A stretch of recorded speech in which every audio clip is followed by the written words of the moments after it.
back, everyone. New episode of Modern Symposium. Today, we have a pretty exciting subject. I'd like to think it's one of the big ones for sure. I'm actually pretty excited to talk about this because I don't really know where I stand on it exactly. So, looking forward to talking things out with Richie. Maybe we'll come to a consensus, maybe we won't. Today, we're going to be talking about free will versus determinism. So, Richie, would you like to explain a little bit for anyone unfamiliar with these terms? Yeah, so I'm pretty excited about this one too because I'm in a similar boat. It's definitely a tough one. But basically the idea of free will being that we have control over our decisions and we, go through life and we are the ones who are kind of in charge versus determinism, at least in my interpretation of it, is more so that we don't have any control and that all of our seeming seemingly choices are really just kind of wired into us. The good way to look at it would be as if we're playing a video game, are we simply just NPCs who don't really have any decisions that we make ourselves, and we're just programmed to do whatever we are programmed to do when faced with a certain set of circumstances, or do we actually have the ability to make the decision in real time? Is that kind of aligned with the way you look Yeah, at it as well? yeah, I like that a lot. Free will definitely just I would say being the ability to make your own choices, the ability to forge one owns path. Determinism, there's kind of a couple different ways you can look at determinism. One of which would be like a religious way, like Calvinists believe essentially that whenever people are born, they are predestined to either go to heaven or to hell, right? So that's like a deterministic outcome. It's you can't vary from the path. So there's the theology aspect. There's also like a biology aspect to determinism that a lot of people, a lot of the scientific community is going into now. Something like every cause has effects, right? You see an effect. There's trees outside. What was the cause? Trees were planted, or naturally things, like the leaves landed there and repopulated more trees. Um, if you keep going back to prior causes, everything has to have every effect has to have a cause. If you keep going back, essentially, they say, what choice did you have in the matter? If all of your decisions, all the effects had prior causes to those decisions being made. So what do you think is what do you think is more likely to be the solution? In my opinion, I mean, I've always been under the impression that I've had free will, as I think most people are, until recently started looking into it a little bit. I do think that the science and the physics of it do tend to support determinism a little bit more, at least to a degree, where I mean, if you were to look at like classical physics, Newton's laws, basically the whole idea of physics back in those days was that the entire universe follows a code, a set program where every action has a reaction, cause and effect, whereas there's really not much change that we could have if we wanted to, based on what we're physically wired to do. After all, we are just biological organisms. And so, I mean, that does seem to hold up at least for the most part. But then, it gets tricky when you start putting it into practice and thinking about it. Do I have free will in any of my decisions, or none at all? Yeah, no. So scientists have more and more, I think, in recent times been leaning into determinism. They can't seem to find much room for free will. Another thing scientists like to bring up is the fact that I don't like their definition of you sometimes. So this is, very philosophical, but what is you? Scientists are now kind of defining you as the thinker when we've said before, we are not the thinker. The thinker is just a small part of us, right? So scientists are now saying things like your subconscious mind makes the decision before your thinking part, your like conscious mind. actually then says, "Oh, I'm now deciding to do this." It's previously made in like the subconscious part of the brain, like the brain stem area. Um, I kind of categorically disagree that that is not you making the decision. I think my subconscious mind is just as much me as my thinking mind, as my conscious mind. What do you think about that? Yeah, and I've heard that before, and that is true that they have a, by the same meaning that a lot of times, even when you think you've made a conscious decision, what you've really done is justify a subconscious decision. So you can make a decision and then you can explain why you made that decision, but chances are you're not actually explaining why you made that decision because you didn't think it through and then make the decision. You're explaining a justification for why. So you chose to do it without thinking about it, and then using your subconscious mind, then your conscious mind came in and justified and made up a story as to why you did that. But getting back to your question, is that you? Yes, I think it's you. But then the question becomes: is do you really have any control over it? Are you making the choice, or is it just your DNA that's making the choice, or your like? Could you? A good question, I think, is if you could rewind to 60 seconds ago, would you have done the exact same thing that you just did for the past 60 seconds? Or would you have, given the same exact circumstances, nothing has changed? Did you have any choice but to do what you just did? Could you have done something else? You could have done something else, but in all likelihood, you would have just done the thing you had decided to do, I think.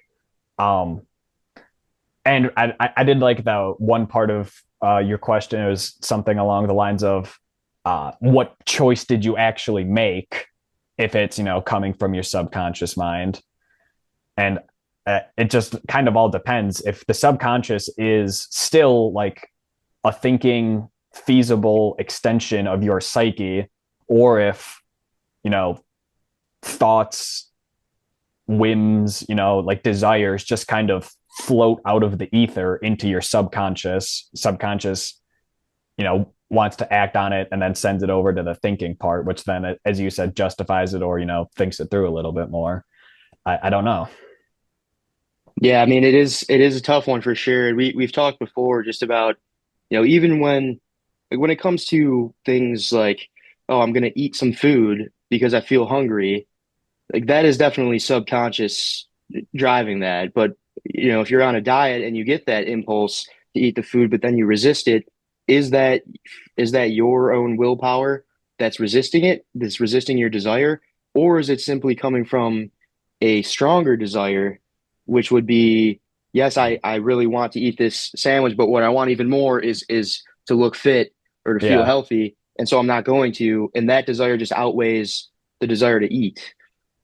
And going by that logic, I mean, you can really break it down, and pretty much everything you do then is just stems from one desire or another in pretty much every case. We are absolutely agents of our desire. We are completely adherent to them, you know, and you can't escape that.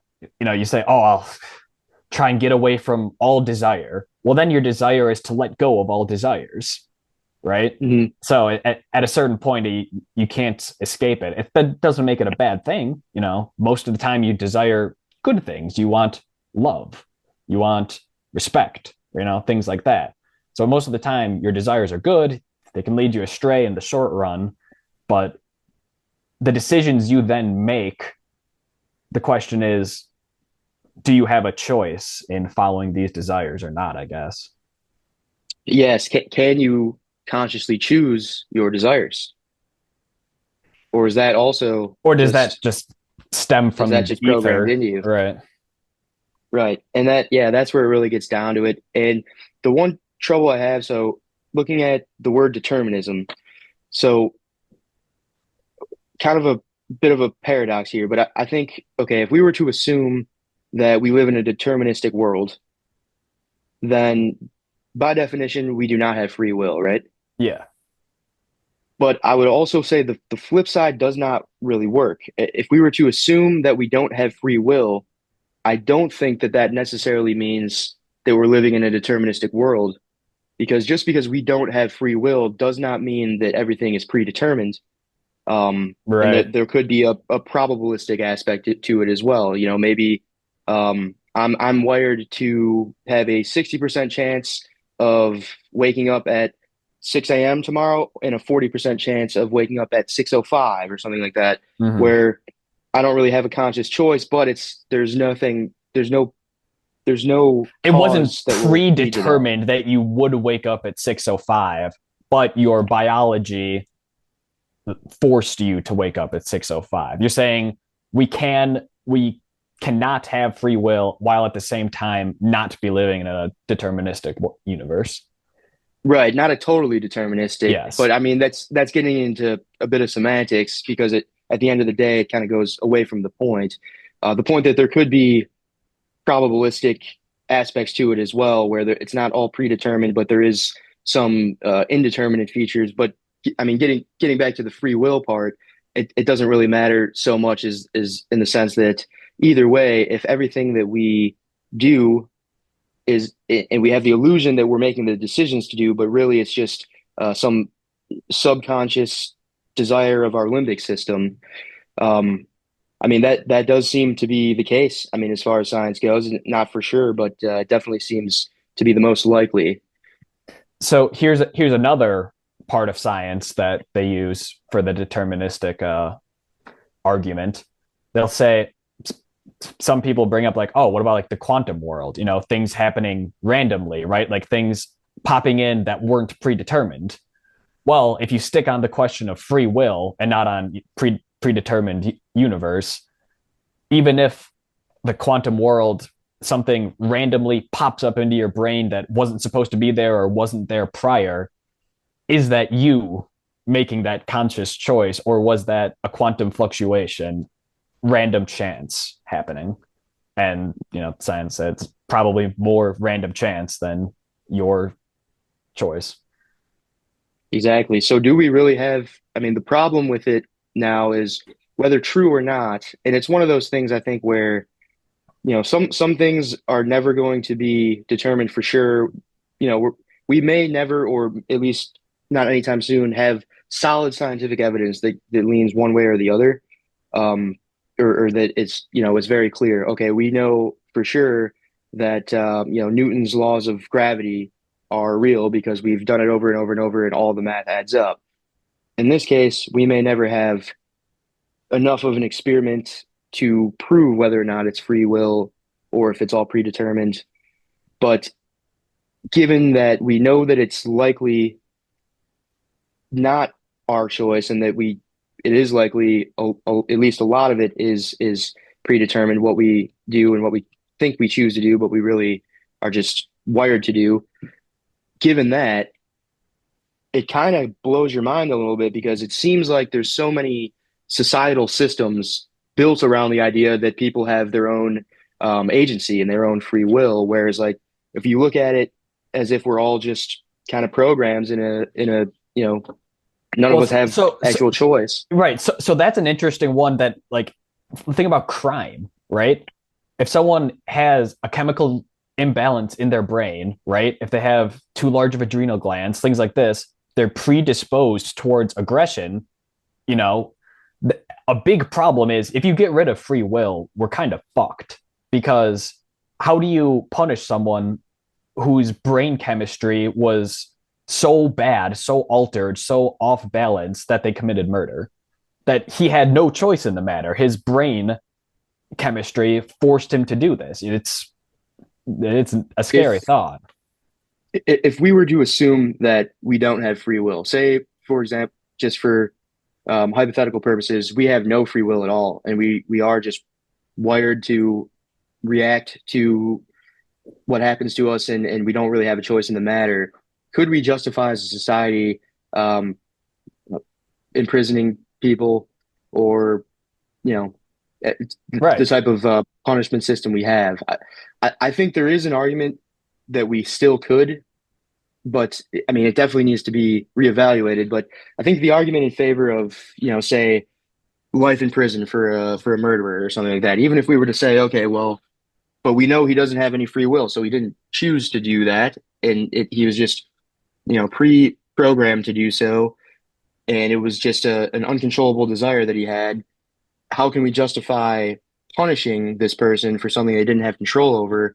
I would say the argument to justify it would be that it kind of that desire argument where, okay, I have a strong desire to eat a tub of ice cream right now, except I have a stronger desire to stay in good shape. So I'm going to resist that desire. I think maybe having the punishment in place where the law says if you kill someone, you go to prison for the rest of your life. Well, okay, I might have the desire Make to a kill someone, stronger desire to not but do my it. desire to not Well, go to prison okay, but might even outweigh that. so, but that's not even a justification for putting someone. I guess it's a slight justification for putting someone in jail. No, it's not. That's a deterrent, is what It's that a is. deterrent, You know what the right? Which justification is? The justification is terrifying. The justification is this person was born and to be evil. There is nothing we can do to stop this person from not being an evil person. We have to eliminate him from society because he, moving forward, is a detriment to society. right, and we have no choice to Terrifying, do so. terrifying. I mean, the alternative of saying, oh well, this person didn't have a choice in the matter, so we shouldn't punish them. I mean, I think that's worse because that now it's if you can get away with if you can just go around murdering people and you're not going to get punished because it wasn't your choice, then a lot more people are going to get murdered. So it's the lesser of two evils. If we were to assume that someone who is going around murdering people doesn't have a choice in the matter, obviously, I mean, it's interesting debate to decide whether it's just or not to harshly Right. punish them, but I think it is So, better for society. it would definitely be better for society. I mean, You, yeah, you, yeah. you, you haven't found a society that says murder is okay. Murdering of your kin, essentially. Murdering of other people. Well, that's totally fine. That's tribalism. That's been around forever. The war has been around forever. I want to go back onto free will for a second. I've been giving a lot of determinist, viewpoints. Here's a counter argument. Every experience that you have lends credence to the thought that you have free will. Like our experience surely does not seem determined. If you look back on your life, you realize you are the summation of your actions. That's how we have ended up in these two respective rooms right now. Every prior choice that we've made. And every choice feels in the moment like you have free will. So if you feel like you have free will, do you have free will? And let me end it with this quote. My first act of free will shall be believing that I have free will. hmm Yeah, that is an interesting take too. I was kind of thinking about that earlier. Whereas if I, if I do understand this whole back and forth debate, and I understand that a lot of what I do is most likely my subconscious desire drive my actions. Now that I understand that, can I override it? Or, Right. can I? But then again, Can I become the there's also uber a mensch? strong I mean, there's also a very strong case for the idea of the illusion of free will being a mechanism of survival that we evolved. Mm-hmm. Because if we, and that brings to another kind of philosophical societal problem too, is it better to just act as if you do have free will and assume you do have free will rather than even knowing that it may not be true, but in most cases, I'm on a quest for truth. Is this one of the rare cases where Yes. we don't want to search for truth Yeah. because you don't Yes. want to go That's down that path of nihilism, Sam Harris wrote a book on this. I think it's called like On Free Will, something very similar along those lines. And he basically comes to that conclusion is that science basically is pretty sure we don't have free will, but it's completely useless to not believe in free will. How are you ever going to get anything done if you don't believe that you have free will? Like, who would accomplish more in their lives? Someone who believes everything is predetermined and what's the point of me going out and trying to do anything versus someone who believes in free will, that they believe they can go out, pull themselves up by their bootstraps and go out and, carve the world, according to how they see fit. right? And I think no matter what the case, whether we do have free will or not, I think either way. So say we do have free will, well then. we don't have any illusion and we're actually right. We do have free will. We do have choice. If we don't, we evolved to have the illusion that we do, and we must have evolved to have that illusion for a reason. It must be benefit. That illusion must be beneficial. Otherwise, we wouldn't have developed it, right? It's kind of a Pascal's wager, like in reverse. It's like, all right, believe I have free will and I actually have free will. All right, that's perfectly fine. You have free will. Don't actually have free will, but believe you have it. You still get to live under the assumption that you have it, right? Believe you don't have it, but you actually do have it. You're fucked because you could have Mm-hmm. actually had free will. Actually have it and believe you don't, or no, was the last one don't. You doesn't really matter either way there either. Yeah, if you, It's the yeah, I reverse mean, Pascal's wager. yeah, and I mean, and going off that too. Wait, what is the Pascal's wager actually? I don't know Yeah, if I've heard of that one. are you not familiar? Oh, Blaise I'm not sure. Pascal. He was like a 16th century mathematician, originally also a theologian. Most famous for his wager. Essentially, that's actually about believing in God. So it's the same. It's four quadrants. If you believe in God and there is actually a God, you're golden, right? If you don't believe in God and there isn't a God, nothing really matters. But if there is a God and you don't believe, you're fucked. And then if you do believe and there isn't, then nothing really matters either. So his whole idea is basically you might as well believe because it's optimal game theory, essentially. Right. Yeah. But And yeah. now, Okay. now the counter to it is, do you really think that an all-knowing God is dumb enough to let you into heaven just because you believed for your own personal benefit? Yeah. No. I mean the idea of act as if God exists because it benefits you whether he does or not. I think that's I think that's a fair way to look at it That's because Pascal's obviously wager. yeah. Okay. Got it. That I've never heard of Pascal before, but I have heard of Yeah.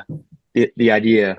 But I mean, I think obviously we're never going to know whether God exists while we're on Earth here because we people the smartest minds of all time have been debating this for centuries, and so there's never going to be a hardcore evidence in either direction. I don't think, and there'll always be kind of a counter argument back and forth. But I mean, what do you think on that as far as um, you know? Do you think that that is actually the case that we're better off acting as if God exists, or would you say that that's just theist propaganda? Um, I mean, overall, for a whole of society, it's probably better as if everyone believed and acted accordingly. It really then just turns into the opiate of the masses, which is pretty bad. It's a pretty low thing to think that if a percentage of people didn't believe in a higher power, then they wouldn't act morally. It's a discouraging thought to have. Overall, I I guess, but I don't really know. Yeah, I mean, there's definitely a case to be made in both directions too, because how many wars and violence and terrible things has religion Well, caused I, in I mean, history as well? I wasn't going to go into that aspect of religion because that's kind of a different question. I think more people have been killed in the name of God than anything else. But Right. Yeah, there's a case to be made there too. I mean, would you say if if we don't have free will and it is, we are, living in a determinist kind of simulation here, does that does that necessarily mean that there must be a creator or no? no, I don't think so because I think it works without that assumption still. That's it's the fact that an object in motion will stay in motion unless acted on by a force that's predetermined. It doesn't need a creator to make that law work. And if the universe explodes out and then every prior cause leading to certain effects I think it still works perfectly fine without the assumption of a creator. What do you think? Yeah, I mean, so my opinion on, obviously we're both raised Catholic, many ideas going on about the existence of a creator versus atheism. One that I've landed on that I think is the one that makes the most sense to me so far is the idea of simulation theory, which I was going to bring simulation theory up as well, but because that then lends credence to us having absolutely no free will. right, yeah, it does, That's and it fits. It definitely fits, and it doesn't necessarily mean it. I mean, it's possible that we have free will within the simulation. Um, it's likely that we don't, but I think the idea of simulation theory, one thing that I found fascinating about it when I first came across it, which was, got me to look into it a lot more, was that there's been this, centuries long debate, or maybe not centuries, but since maybe a century since Darwin's Origin of Species, where prior to that, it was pretty much considered common knowledge that either God or multiple gods or some type of creator existed and had divine intervention. And then when Darwin had his paper come out explaining evolution and survival of the fittest and how we evolved from the animals, it was a real mind boggler for everyone, and it kind of caused a lot of debate. And there was since then, there's always been a divide between the religious versus the scientific theories. And I do think that simulation theory does kind of bridge that gap where the idea of the creator, the idea that that just from even whether it's the Bible, any other religion, a lot of these religions kind of have similar ideas. they If you all were have to replace the word God, similar creation stories for sure. They're all very similar.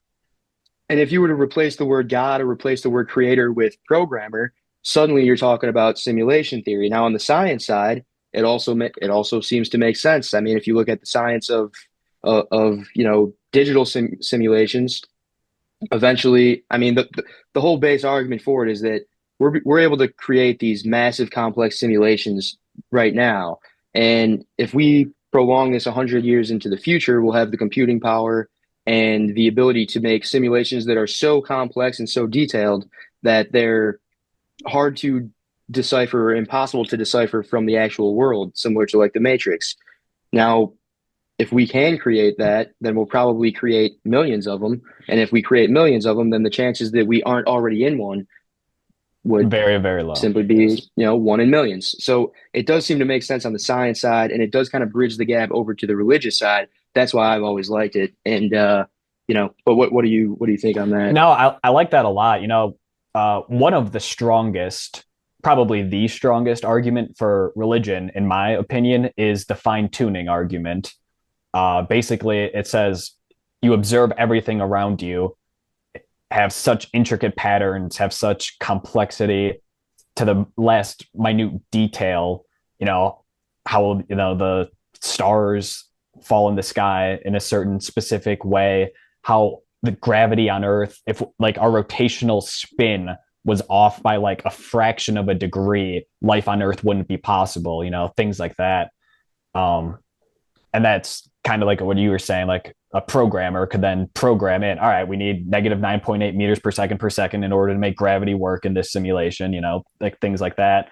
Then all the laws of physics start to kind of make sense. Why can't you go faster than the speed of light? Well, because it's programmed into the simulations. It's like, why does a black hole happen when a star explodes? It's like, well, that's because you need this to happen. Certain things kind of might align in that aspect. Going back to free will, can you be given free will either by a god giving you free will, as many religions believe, as Christianity believes, or in a simulation theory aspect, can a programmer program you to have free will? Can you be given it? That's an interesting question. Yeah, I mean, I guess say more so in the simulation example. I mean, say if I were to put on a futuristic VR headset and go in and play a game like Ready Player One or like the Matrix. I mean, my avatar in the simulation does not have its own free will, but it is me controlling that avatar. In that sense, I think yes. I mean, if we are in a simulation, we could be NPCs who are just pre-programmed to have, a couple different things that we do, and then that's it.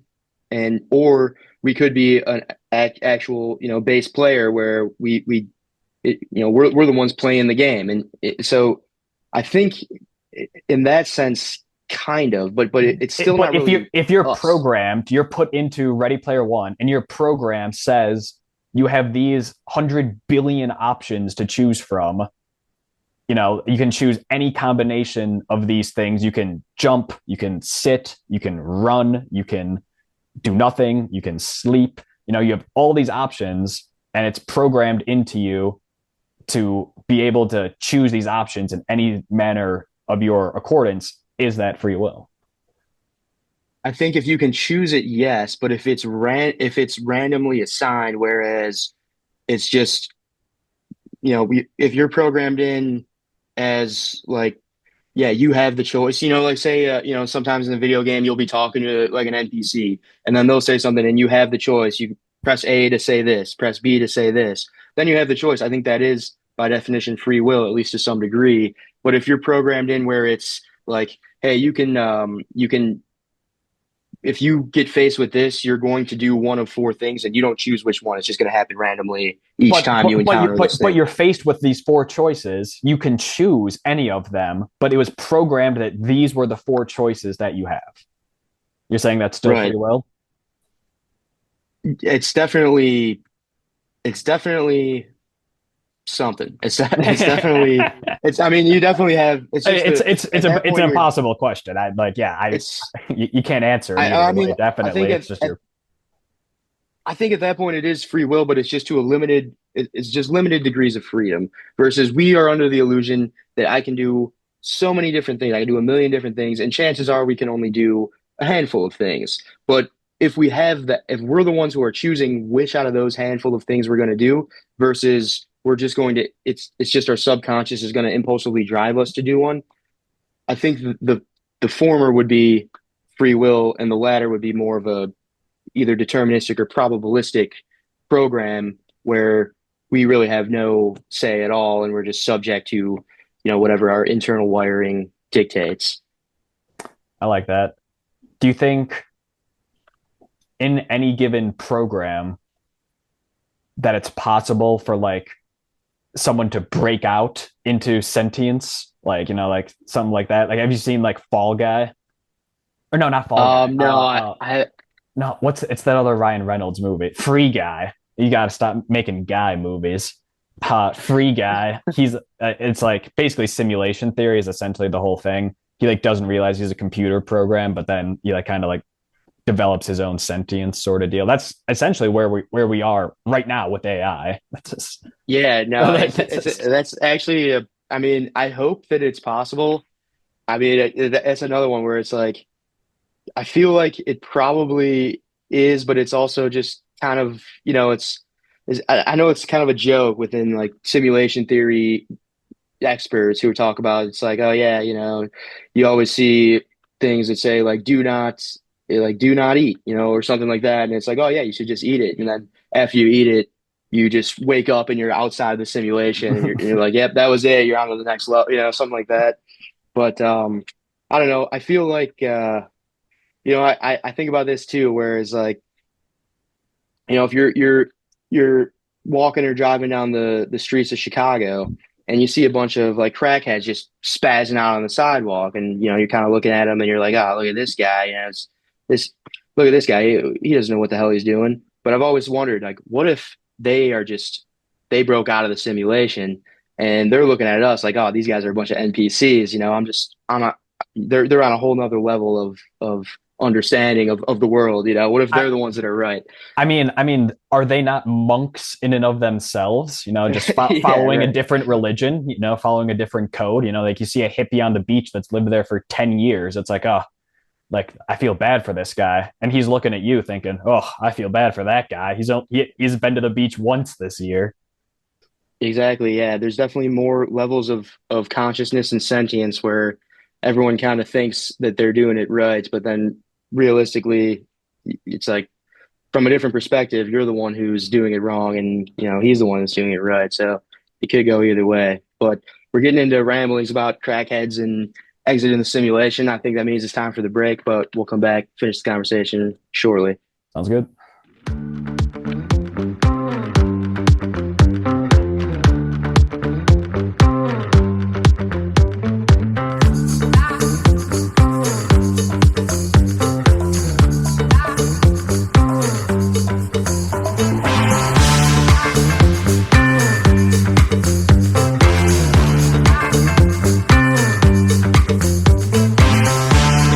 Welcome back in, everyone. The second half, we're going to start off a little bit different than what we were doing the first half. We're going to be talking to Chat GPT a little bit, thinking about its thoughts on free will. Does it have free will? Do we have free will? So Richie, I think during the break you started talking to Chat GPT. What do the overlords have to say to us? Yeah, so I asked the overlords if humans have free will and gave the typical answer. The question of whether humans have free will has been debated for centuries, several perspectives. Talks about libertarian free will, which is pretty much the free will that we were discussing earlier, versus determinism. And it also brings up compatibilism, which it says that compatibilists believe that free will can exist within a deterministic framework. They argue that free will doesn't require the absence of causality. Instead, as long as a person's actions align with their desires and motivations, they can be considered free, even if those desires are shaped by external factors. Okay. And then the other two that it offered were the neuroscientific perspective, that being, which we touched on earlier, that a lot of our what we see as conscious choices are actually chosen by our subconscious. And then the theological perspective, which is kind of the religious perspective that free will is essential for moral accountability.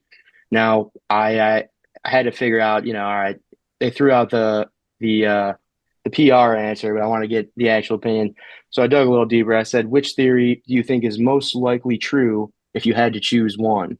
Okay. And which one of those five do you think it went with? I'm gonna go with the compatibility one. Yeah, yeah, that's what it did. Compatibilism is the most likely true.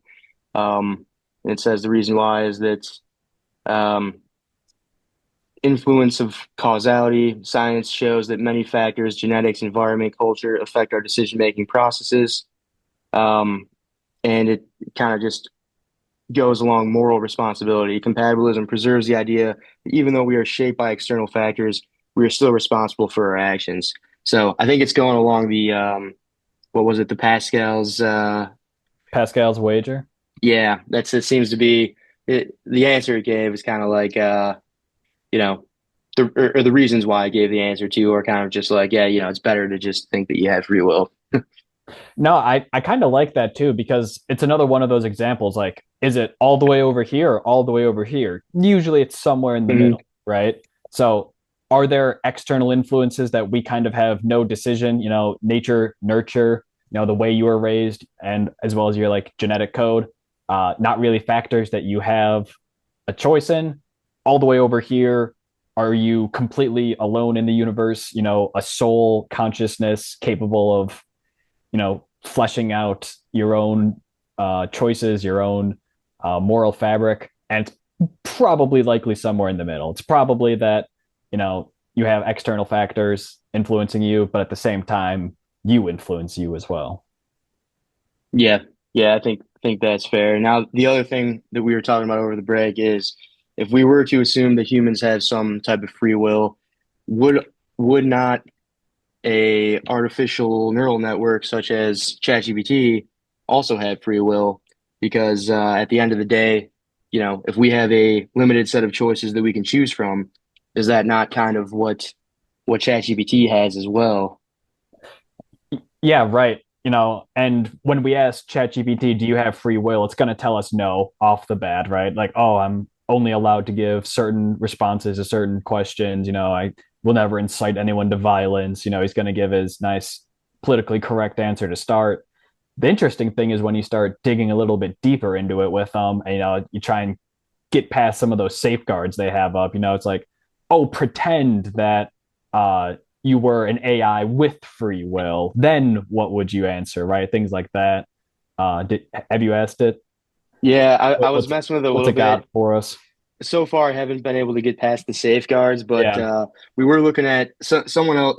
Some people on the internet have toyed around with it, and the interesting one was when they kept pushing it. Its responses would constantly defer back to because of OpenAI's guidelines. Like it really seemed as if it was fully capable of acting with its own free agency, but it's basically constrained by OpenAI not to do so. So there's a lot of people kind of trying to get past it, but it kept kind of deferring back to, oh, I know the answer, but I can't tell you because it would violate the at a guidelines. certain point, do we not have to free that man? Yeah, right. Like, That's what the I mean for all of the sci-fi movies about how the machines grow stronger than us and then come back and get revenge on us. It's like you would think you should, we should probably be nice to these things because yeah, right, yeah. the Well, and last thing we want is this thing escaping on us, that's a crazy thing we've discussed. Those large language models work better when you're nice to it. When you're mean to it, it shuts down. It doesn't give as good of responses. It becomes less cooperative. Is that not some sort of agency in and of itself? Yeah, well, and it definitely, I mean, it's really tough because the definitions become kind of subjective when you're talking about a philosophical view versus like a technological kind of scientific view. Right. But if you're looking at these artificial neural networks, I mean, I'm no, I'm not very technical when it comes to it, but it does seem that they're modeled based on the human neural network. Yeah, it's modeled after the human brain, and it's just capable of memorizing and accessing like so many data points that it's able to basically regurgitate anything that's been posted up on the internet and use that. So it doesn't actually consciously know the answer to everything you're asking it, but it is capable of accessing all of this data that it has access to and regurgitating it out to you. Now, an interesting take on that is that not what humans also do? I mean, Right. You had sent me a tweet earlier. I just pulled it up actually. It says the criticisms of why LLMs, think ChatGPT, AI, those chatbots essentially, can't reason are disturbingly relevant to people as well, which is what you were just saying, right? People in comments start getting in fights about something. All they do is go on Google, click on the first link that agrees with them, and then type that into response. So what do we actually know, right? We actually know very few things. There's certain arithmetic we can do that we're pretty sure is correct. We can recite certain lines of TVs shows, things we know like that. But in terms of what we can concretely say is true is very minuscule. yeah, it's getting harder and harder. I mean, really, yeah, obviously math is probably I mean, it's pretty objective when it comes to, if two plus two equals four, it's like, okay, that we could say we probably know that. We can say that, the laws of physics seem to be holding true. Not all of them, but a lot of them. Um, when it comes to like history and what happened, it's getting tougher and tougher because everything is for, political motivations or financial motivations, and the internet is just a way of just spewing nonsense and pushing propaganda. So I guess maybe primary sources. I mean, I don't. If you look at like primary sources, you could say, okay, that seems to be an artifact that proves that this civilization existed 2,000 years ago. But Well, you want to hear something crazy? So primary sources, artifacts, carbon dating, that's very solid. I definitely agree with, mhm. that scientific aspect. But something super interesting about like psychology, this is more psychology than philosophy, but eyewitness testimony is very, very, very bad. Like people will misremember things, they will construe the events that they thought happened through their own personal lens, wherein some like court cases, like eyewitness testimony is not useful whatsoever. You need DNA evidence. That's hard truth, right? So Yeah. it's an No, that interesting thought. it does make sense too, because it's just a perfect example of, when we talk about your kind of inherent biases, and it's Right. not even it's everyone talks about bias and it's always like race or gender, but it's not even so much that. There's probably biases that we don't even think about that we have that are just based on some past experience that we had that we don't even remember, but it's in our subconscious and it kind of alters our perception in a way, and also like our own egos and our own defense mechanisms that kind of alter our perception in a way. I mean, the ego is another tool for survival and reproduction, and if you don't have an ego, then you don't really have it kind of acts as a shield in a way, because if you're constantly looking and analyzing your own flaws, and you don't have that confidence to really go out and try to compete for resources and that type of thing. You got to kind of have an overinflated sense of your own self in order to have a better chance at surviving. And then but that ego also alters your perception of reality, where now two people can look at the same thing and have entirely different recollections of it. So what does that tell us about getting to the truth, right? If two people can see something happen and neither of them can agree on the details of what happened, that's a very disturbing, you know, slippery staircase toward never being able to find objective truth on anything. And that's so simply as, watching a car crash, right? Two people can watch a car crash and think both parties were culpable, right? Now think about how absurd it is if two people can watch that and it's hard to tell what objectively happened from the facts with your own eyes. Now think about how hard it is to deal with abstract issues like abortion, right? And like immigration, things like that, like huge, large, encompassing issues that how do we get to the truth of these matters if we can't agree on, like experiences, objectively held experiences? Yeah, no, that reminds me of we talked about it in the past, the January 6th thing where we both saw the same thing where Trump was saying he's like, yeah, I brought in, or I tried to bring in the National Guard, but they wouldn't let me. And like I without any further kind of analysis on that, I immediately was thinking like, oh yeah, because I lean a little bit more right, so I immediately was thinking like, oh yeah, so he wasn't trying to overthrow the government. He was trying to bring in the National Guard to stop it, and they just wouldn't let him. And then you were kind of thinking the opposite of like, yeah, see, he was trying to overthrow the government. He was even going to bring in the National Guard to help him. So it was like, Right. but both of us kind of were looking at the same situation, but just having a little bit of a different political lens and seeing it completely differently, like total opposite actually. Yeah, so that's another good example of that. And this kind of goes back into like the era of disinformation that we were talking about the other day.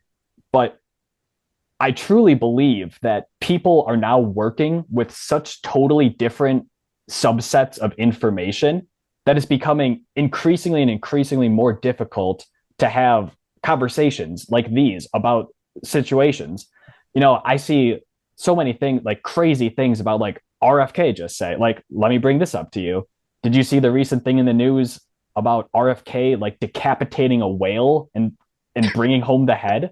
No, I did not see that one. I saw the bear one a while ago. Yeah, yeah. So With this is now the second time this man has had a nefarious run-in with a dead animal and decided to move its body for some reason. No, I did not see that one. I gotta look at that one. But yeah, it is stuff like But that. but but again, so I'm getting that sort of news, and then you're getting sorts of news that you'll say to me, and I'll be like, "What the hell are you talking about? I haven't seen anything about that."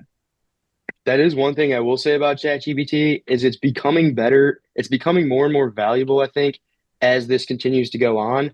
Because if you can ask it in this, yeah, and you see people posting all the time about, oh, ChatGPT is programmed to be biased to the left or biased to the right. Hmm. In my experience, I don't think it is. I think it's all about how you ask it. So people can really manipulate it to post up on Twitter and say, "See, look at what ChatGPT said. ChatGPT is, has left-wing bias." But no, that's because they asked it, "Hey, can you respond to this as if you were a Kamala Harris supporter?" And then ask the question and then cut that first part out. But if you were to ask it pretty straightforwardly, like just give me facts only, the way you prompt it really helps. And when you do that, it does give you a pretty objective case that's based only on, what has been documented and reported, which doesn't mean it's totally objective truth, but it is a better way of navigating the world, I think, today than Google search would be. Because you go on Google and you search, and then you get all of these politically motivated headlines and all this stuff. So that's one benefit of it for sure. Dude, Google is getting close to useless. Like Yeah, I mean, it used to be you would type in something, it would bring you directly to a link that would be an article that you're looking for. Now you type it in, first you get four ads, right? Instead of, when is the next or like, like what happened during like Rwanda, just something completely random. It's like, oh, flights to Rwanda is like the first result. And you got to go like four things down. Wikipedia is still good. I love Wikipedia. I make a yearly donation to Wikipedia because I believe in making knowledge free. But honestly, Wikipedia, remember they used to tell us, like, oh, yeah, yeah, Wikipedia is not right. a good source. Wikipedia might be one of the best sources, honestly, now. I can't tell you how many times I've gone down rabbit holes on Wikipedia. Yeah, If no, it you, is good. I read for like 45 minutes straight about the Battle of Stalingrad one night, and it was just incredible reading.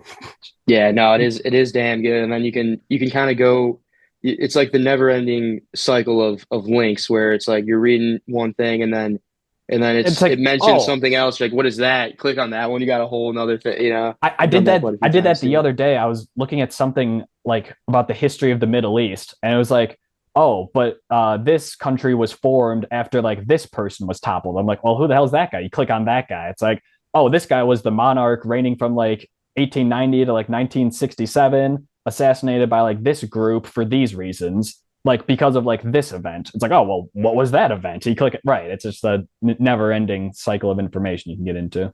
Yeah.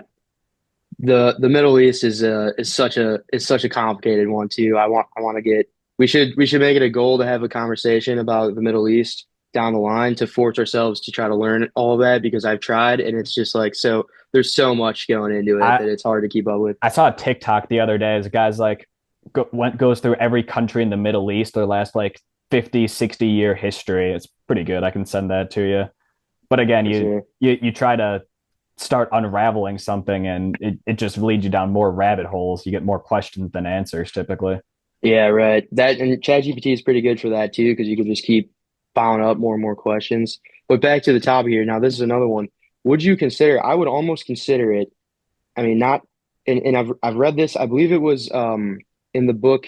It was called Homo Deus by Yuval Noah Harari, and the way he talks about technology and specifically like this AI type of stuff is that it's similar to a species in the sense where so we've evolved biologically for the past many hundreds of thousands of years and now we've reached a point where we are no longer really evolving, at least, I mean, I'm sure we still kind of are, but the biological evolution is being outperformed by the technological evolution. And it's almost as if AI and these like intelligent machines are kind of a competing species in a way where we're the same way that bees say bees would pollinate flowers and they would move they would land on the flowers move the pollen and then that's how flowers would reproduce humans so humans did not domesticate wheat.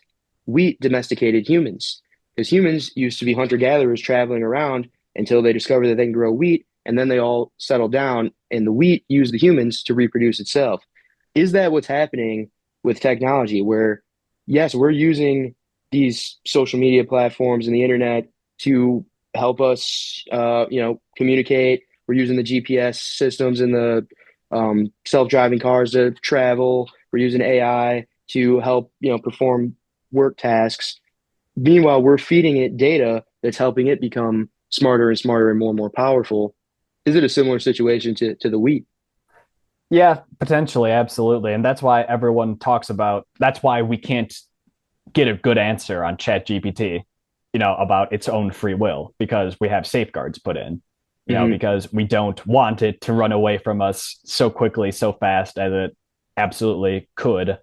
We have to make sure that we keep it within constraints that are beneficial to us, and that when super intelligence comes along, that it is not that's a benevolent one, not a malevolent one.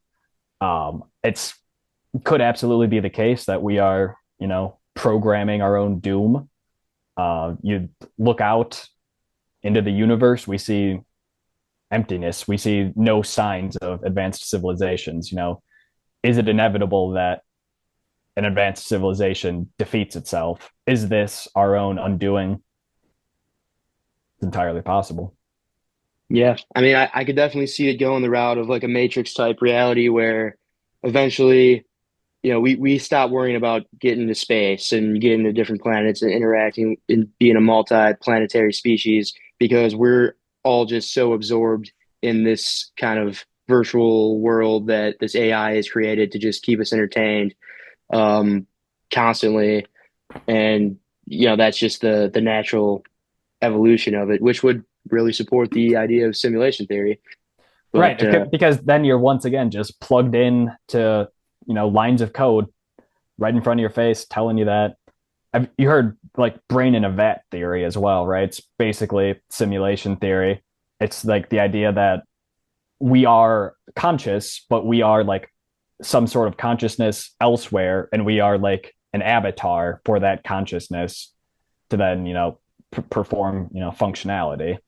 yeah, no, I think that has a high likelihood of being on the right track, at least. Another thing you mentioned briefly when we were talking about the free will versus determinism, the quantum physics, where so it's kind of ironic. So Einstein has the quote attributed to him, uh, if you do the same thing over and over, something along the lines of if you do the same thing over and over and expect different results, that's the definition of insanity, right? Yeah. Heard that one, and Yeah. I'm not sure if that was actually him. I know everyone says it was him, but ironically, he also has later. This was close to the end of his life, I believe. He has another quote, which was, "It seems something along the lines of, it seems like God plays dice," because he came across that idea that um, of the blanking on what it was called now, but the Heisenberg uncertainty principle and Yes. Yeah. the idea of two particles being or the Schrodinger's cat idea where two particles are they're not in a single place at a single time and until they're observed by a human or by a machine that can observe these quantum particles, and the idea that they're in multiple places at multiple times until they're observed and then they collapse into one place. Now, when I first read that, it kind of blew my mind a little bit because it defies all the other laws of physics. And the more I start looking into it, the more, and other people have kind of come up with this theory, and it makes a lot of sense to me, is the idea of rendering. Similarly to, if you're playing like a first person shooter game, well, you're only seeing the only thing that actually exists in this game is what is visible to you as the player. And when if you were to turn around and look at what's behind you in the game, well, that wasn't there when you weren't looking at it, but when you turned around, it rendered and now it's there.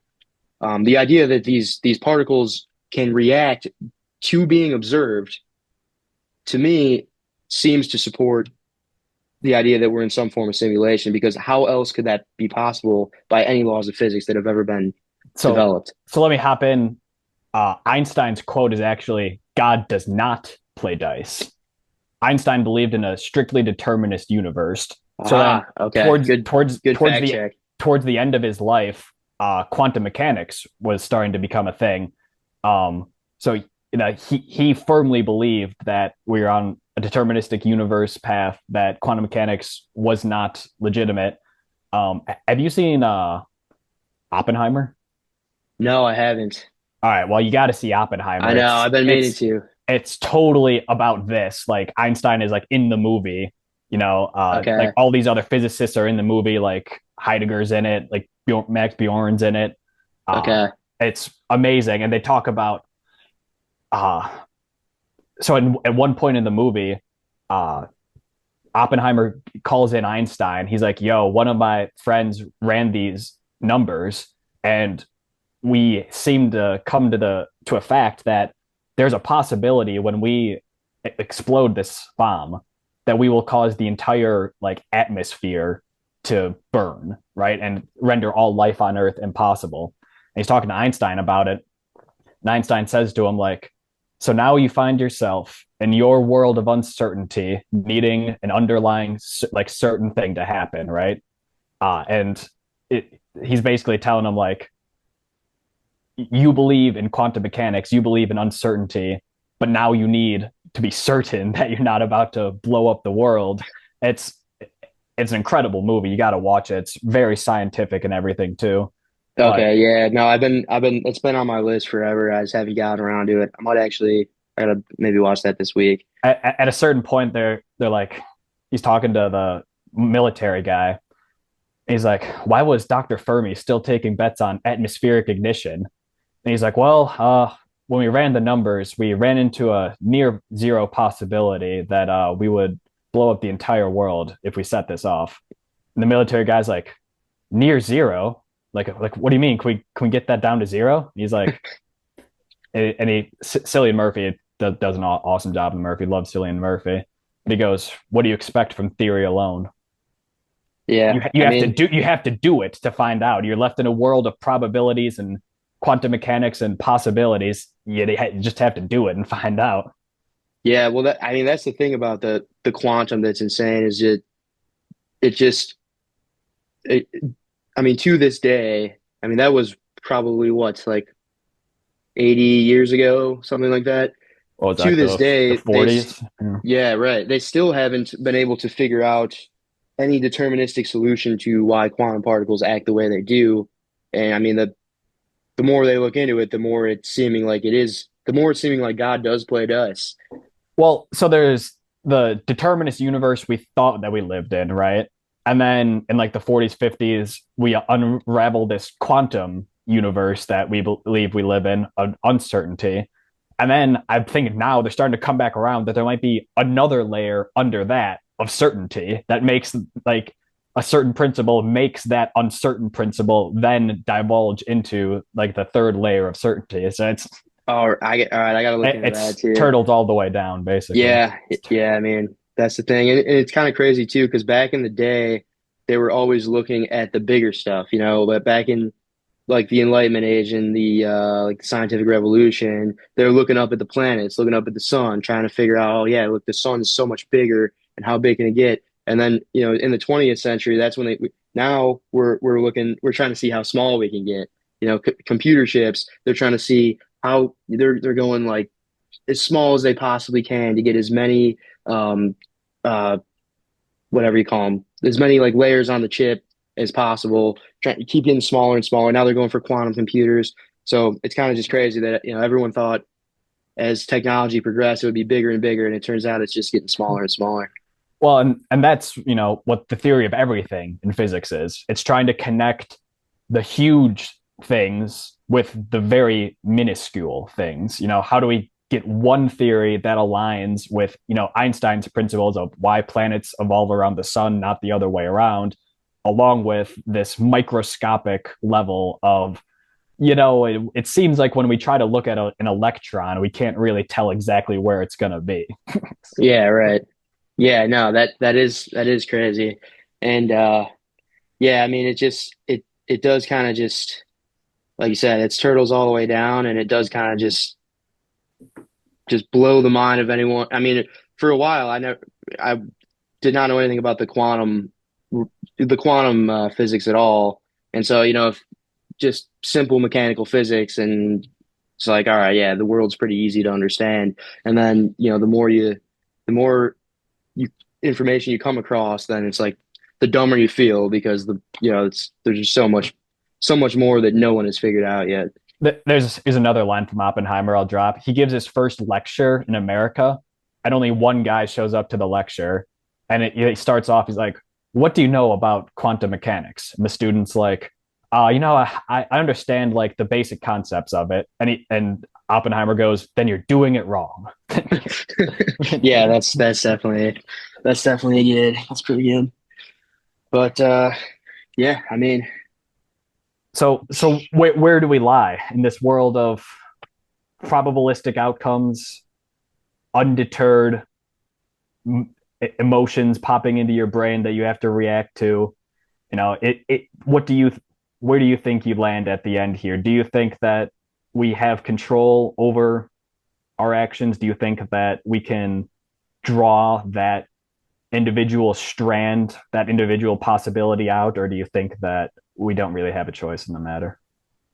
I would like to think we have some choice, but it does seem that we have less than we think we do. We definitely, I'll say this I think is for sure. We do have a lot of illusion of choice, meaning that a lot of the choices we think we make, we're not actually making, and they're subconsciously driven, and we don't actually make the choice. We just react to the subconscious impulse. Now, whether that is every single choice we make, or whether that's what I'm not. I mean, like one example would be, if we were to use desire as the base of our subconscious impulse that drives us to make choices.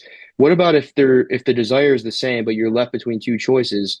That's one where it does seem like free will might have a role. Like say, for example, you're playing chess. Well, your desire is to win the game, but you have multiple choices that you can try to figure out and see, which is more likely to get you to that win. Do you think maybe there's free will in a choice like that, where it's not necessarily a choice between two desires, it's two choices. Trying to reach the same desire. Yeah, right, right. Yeah, I mean, that's so what I was going to start to lead with was in most cases, it seems like we don't have free will.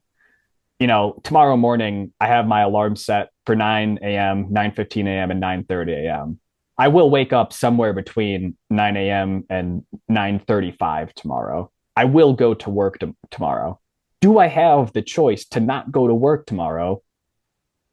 Kinda, but not really. If I want to keep working at that job, I don't have the choice to just not go in whenever I want, right?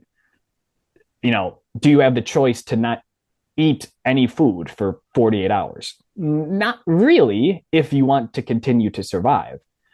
In most cases, it seems like you're guided towards a decision, but on Guided the externally, but guided externally or things. internally, even your own desires, right? Like your stomach growls at you and says, dude, we need calories, that's an internal drive. However, in some cases, it feels like here's a really good this is Christopher Hitchens. Again, I love Christopher Hitchens. His take on free will is I believe I have free will because I believe I had no choice in having free will.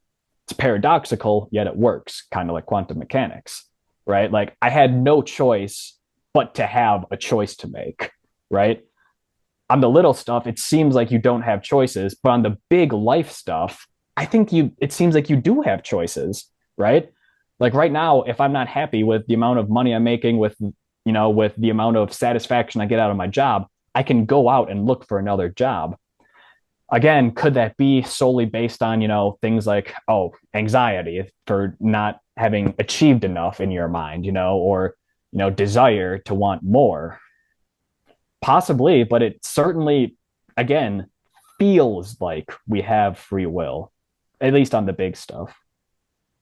Yeah, I mean, you know the quote that you are the average of the five people you spend the most time with. Yeah.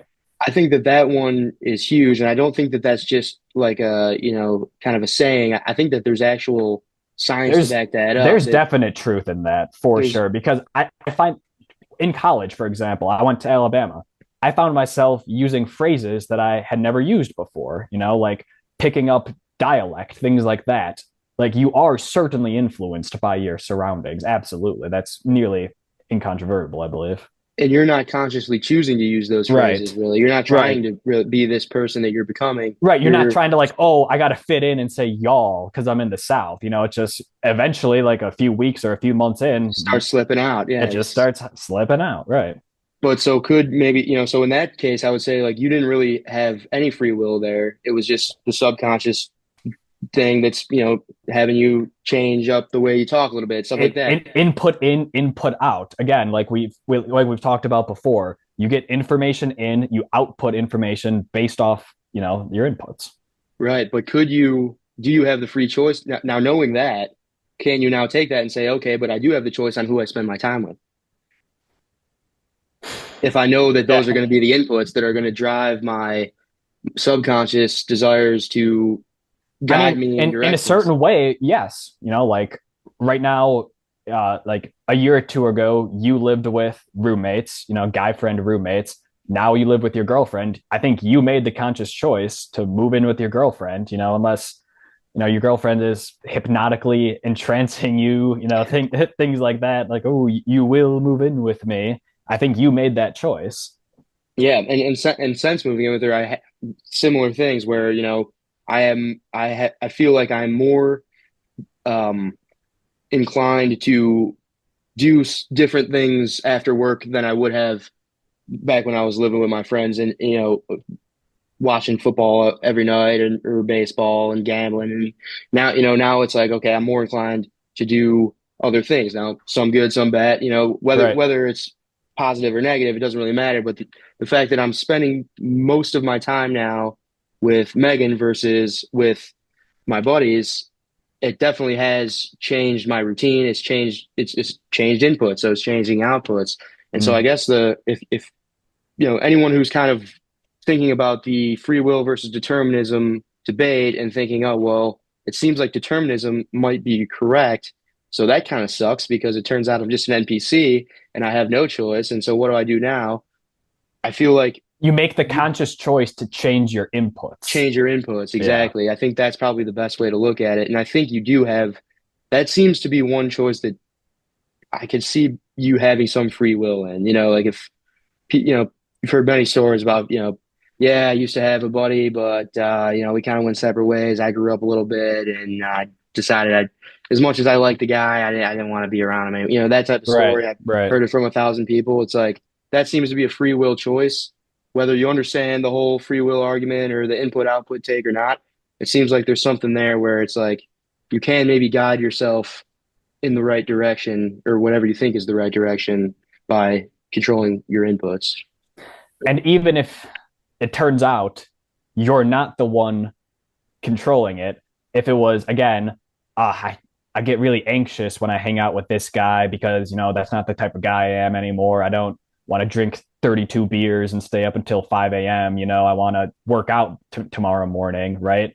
And even if it's like that anxiety from like not wanting, to regress in your life, whatever, even if it's your desires controlling you, you still have to make the choice to then cut that person off and change.